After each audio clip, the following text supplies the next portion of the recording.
Oke, sahabat Yosua Squad dimanapun berada, salam sukses, salam sehat, salam the best and the biggest di bidangnya. Pada hari ini kita akan membahas dinamika percintaan antara ENTJ dengan ISFP. Selamat menyaksikan. Komunikasi ENTJ dan ISFP. ENTJ dan ISFP memiliki gaya komunikasi yang berbeda, yang dapat menimbulkan masalah dalam hubungan, terutama di awal. Kepribadian ISFP cenderung pendiam dan misterius, dan cara berkomunikasi mereka tidak sejelas ENTJ. Mereka membutuhkan bantuan untuk terbuka dan berterus terang. Di sisi lain, ENTJ justru sebaliknya, mereka lugas dan berwibawa saat berkomunikasi, yang dapat menyakiti perasaan orang lain, terutama dalam hubungan romantis. Inilah mengapa orang sering menganggap ENTJ kasar atau jahat. ENTJ dan ISFP menangani konflik. ENTJ dan ISFP juga memiliki cara yang sangat bertolak belakang dalam menangani konflik. ISFP terkenal dengan sifatnya yang suka menghindari konflik. Dalam situasi seperti itu, mereka akan menarik diri dan meluangkan waktu untuk memproses masalah sendirian sebelum kembali untuk menyelesaikannya. ISFP tidak mudah meledak-ledak dan berteriak, namun berbeda dengan ENTJ. ENTJ menghadapi konflik secara strategis dan metodis. Mereka tidak menghindar dari konfrontasi atau memberikan pendapat jujur mereka. Sebaliknya, mereka bisa sangat keras kepala. Pandangan objektif daripada ENTJ terhadap dunia membuat ENTJ mencari penyelesaian yang logis, sebuah konsep yang tidak dipahami oleh orang-orang introvert seperti ISFP. Hal ini dapat memicu ISFP pada tingkat yang lebih dalam. Disajikan logika saat sedang emosional dapat melukai perasaan ISFP dan menyebabkan ISFP menarik diri. Untuk menghindari drama dan perasaan terluka, ISFP dan ENTJ harus berusaha memahami satu sama lain dan menemukan strategi penyelesaian konflik yang tepat yang dapat mereka gunakan saat dibutuhkan, yaitu strategi yang cocok untuk mereka berdua. Nilai-nilai ENTJ dan ISFP. ENTJ dan ISFP tidak memiliki nilai-nilai yang sama. Kepribadian mereka secara alami bertolak belakang. ISFP adalah individu yang sensitif dan berfokus pada nilai-nilai pribadi.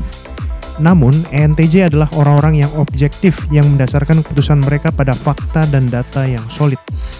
ENTJ menghargai keteraturan, perencanaan, dan struktur, karena itulah cara terbaik mereka berfungsi dalam kehidupan sehari-hari. ISFP pada dasarnya adalah introvert. Itulah sebabnya mereka terkadang terlihat lebih pasif. Meskipun ENTJ adalah orang-orang yang karismatik dengan tingkat energi yang tinggi, ISFP biasanya lebih suka tinggal di dalam gelembung mereka dan mengisi ulang energi dengan tenang. Pengambilan keputusan ENTJ dan ISFP. Sebagai tipe yang peka terhadap perasaan, ISFP cenderung mengikuti kata hati saat mengambil keputusan, sebuah konsep yang tidak familiar bagi kebanyakan ENTJ. Bagi ENTJ, menemukan solusi pragmatis adalah satu-satunya cara. Sebagai pemecah masalah yang gigih, mereka tidak terlalu peduli dengan perasaan orang lain ketika sebuah keputusan perlu dibuat. Karena perasaan introvert mereka, ISFP cenderung membuat keputusan autentik yang mencerminkan nilai-nilai dan sistem keyakinan batin mereka. Terkadang, keputusan ini tidak selalu sejalan dengan tradisi dan norma sosial yang standar. Namun, ENTJ menghargai objektivitas saat mengambil keputusan, mendasarkannya pada logika dan fakta. Meskipun hal ini tidak dianggap baik untuk hubungan romantis antara ENTJ dengan ISFP, hal ini tetap dapat membantu jika mereka bekerja sama. ISFP dapat menunjukkan kepada ENTJ cara untuk tetap berhubungan dengan kebutuhan mereka sendiri dan orang lain, sementara ENTJ dapat menghadirkan sentuhan objektivitas dalam kehidupan ISFP. Kehidupan sehari-hari ENTJ dan ISFP. Kehidupan sehari-hari ENTJ dan ISFP saling bertentangan. ISFP senang menghabiskan waktu sendirian, mengerjakan proyek-proyek kreatif dan artistik. Meskipun berjiwa berpetualang, mereka tetaplah introvert. Sebaliknya, ENTJ adalah orang-orang yang mengutamakan keteraturan, struktur, dan perencanaan di atas segalanya, sehingga mereka tidak spontan ISFP. ENTJ bersifat sosial, karismatik, dan energik, dan meskipun ISFP memiliki beberapa sifat ini, mereka mungkin juga lebih menyukai gaya hidup yang sedikit lebih tenang. Mereka memiliki apresiasi yang tinggi terhadap lingkungan sekitar yang mereka salurkan dengan terlibat dalam kegiatan artistik. Oleh karena itu, kedua tipe ini mungkin sering menghabiskan waktu mereka secara berbeda, memiliki hobi yang bertolak belakang. Meskipun demikian, baik ENTJ maupun ISFP masih dapat belajar untuk akur jika mereka bersedia menginvestasikan waktu dan energi mereka dalam hubungan mereka. ENTJ dan ISFP menghadapi stres. ENTJ dan ISFP bereaksi terhadap stres secara berbeda. ISFP cenderung menarik diri, lebih suka menghadapinya sendiri daripada berbagi dengan orang lain. Mereka cenderung melepaskan diri dari pemicu stres dan menarik diri menjadi penghindar. Individu ini mungkin menemukan kenyamanan dalam refleksi diri terhubung dengan alam, menulis, melukis, atau kegiatan artistik serupa. Berbeda dengan ENTJ bereaksi terhadap stres dengan memasuki mode pemecahan masalah. Mereka menyalurkan energi mereka untuk menemukan solusi. Itulah sebabnya mereka mungkin bersikap konfrontatif ketika menghadapi stres. Mereka berusaha untuk mendapatkan kembali kendali secepat mungkin dengan mengandalkan logika dalam prosesnya. Seorang ISFP mungkin menganggap sifat asertif seorang ENTJ sebagai ancaman dan agresif. Selain itu, seorang ENTJ mungkin menilai seorang ISFP karena kurangnya keberaniannya untuk membela diri. Mengetahui dan memahami bagaimana kedua kepribadian ini menangani stres dapat membantu kedua tipe ini memiliki hubungan yang lebih sehat dan stabil. 2 potensi masalah dalam hubungan ENTJ dan ISFP. Potensi masalah dalam hubungan ENTJ dan ISFP selain yang telah disebutkan meliputi: yang pertama, kurangnya empati. ENTJ mungkin tidak menyadari bagaimana keterus-terangan dan keterpisahan emosional mereka mempengaruhi pasangan ISFP yang sensitif. Mereka mungkin tidak mengerti mengapa hal ini membuat ISFP ataupun orang lainnya merasa tidak enak. Sementara itu, ISFP menganggap kurangnya empati dan kebijaksanaan ini sebagai sikap yang berlebihan dan mungkin akhirnya kehilangan minat karenanya.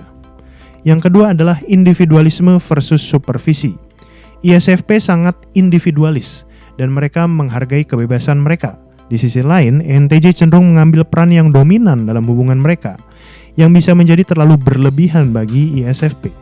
Jika mereka tidak belajar untuk saling menghormati sifat masing-masing dan mengorbankan sebagian diri mereka demi kebaikan hubungan, kecil kemungkinan mereka akan berhasil dalam jangka panjang. 3 tips untuk memperbaiki hubungan ENTJ dan ISFP.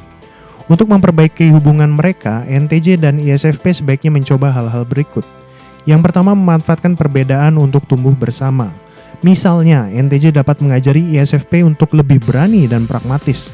Sementara itu, ISFP dapat memperdalam perspektif ENTJ dengan membuka mereka pada dunia kreativitas dan seni.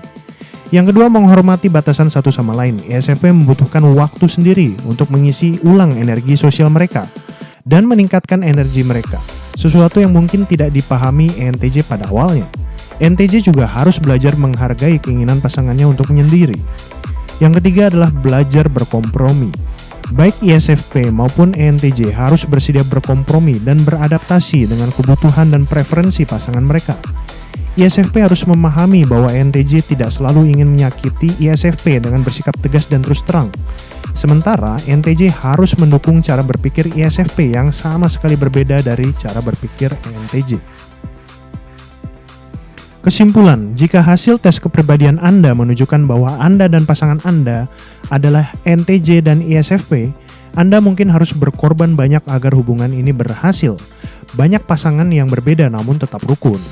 Namun, kesenjangan antara 2 tipe kepribadian yang umumnya tidak cocok mungkin sulit dijembatani kecuali Anda bersedia berkompromi dan memperhatikan kebutuhan satu sama lain.